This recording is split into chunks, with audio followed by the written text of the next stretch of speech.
400-നും 600-നും ഇടയിൽ 5ൻ്റെ എത്ര ഗുണിതങ്ങളുണ്ട്? 400-നും 600-നും ഇടയിൽ 5ൻ്റെ എത്ര മൾട്ടിപ്പിൾസ് ഉണ്ട് എന്നാണ് നമ്മൾ കാണേണ്ടത്.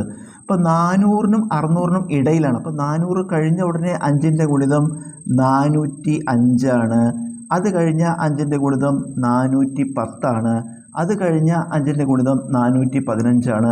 അതായത് 5 കൂടി കൂടി പോവുകയാണ്. അങ്ങനെ ഏതുവരെയാണ്? 600-നും ഇടയിൽ പറഞ്ഞാൽ 600-ന് തൊട്ട് മുമ്പ് 5ൻ്റെ ഗുണിതം 595 ആണ്. ഇതാണ് 400-നും 600-നും ഇടയിലുള്ള 5ൻ്റെ ഗുണിതങ്ങൾ എഴുതി നമ്മൾ. 400-നും 600-നും ഇടയിൽ 5ൻ്റെ ഗുണിതങ്ങൾ 405, 410, 415 അങ്ങനെ 595 വരെ. ഇത് സമാന്തര ശ്രേണിയാണ്. ഇത് അരിത്മെറ്റിക് സീക്വൻസ് ആണ്. 5 കൂട്ടി കൂട്ടി പോവുകയാണ്. 405, 5 410, 5 415, 5 കൂടി കൂടി പോവുകയാണ്. സമാന്തര ശ്രേണിയാണ്. ഇതിൽ എത്ര ഗുണിതങ്ങൾ എന്ന് പറയുമ്പോൾ നമ്മൾ എത്ര പദങ്ങൾ എന്ന് കാണണം. എത്ര ഗുണിതങ്ങൾ ചോദിച്ചാൽ ഇതിൽ എത്ര പദങ്ങളുണ്ട്? പദങ്ങളുടെ എണ്ണം കാണാൻ, സമാന്തര ശ്രേണിയിൽ പദങ്ങളുടെ എണ്ണം കാണാനുള്ള സൂത്രവാക്യമാണ് n സമം Tn minus T1/d plus 1.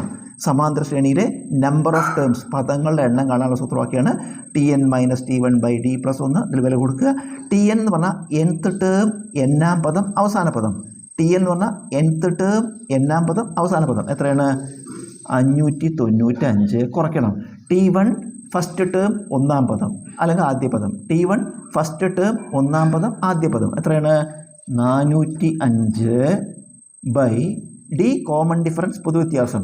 d common difference പൊതുവ്യത്യാസം. അതായത് എത്ര കൂട്ടി കൂട്ടി പോണു?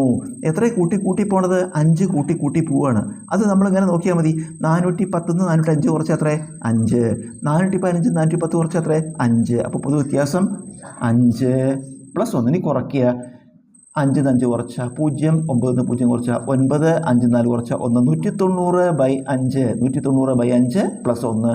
ഇത് ഹരിക്കുമ്പോൾ 3-5 15, ശിഷ്ടം 4, 40, 8-5 40, 38 + 1 ഉത്തരം 39.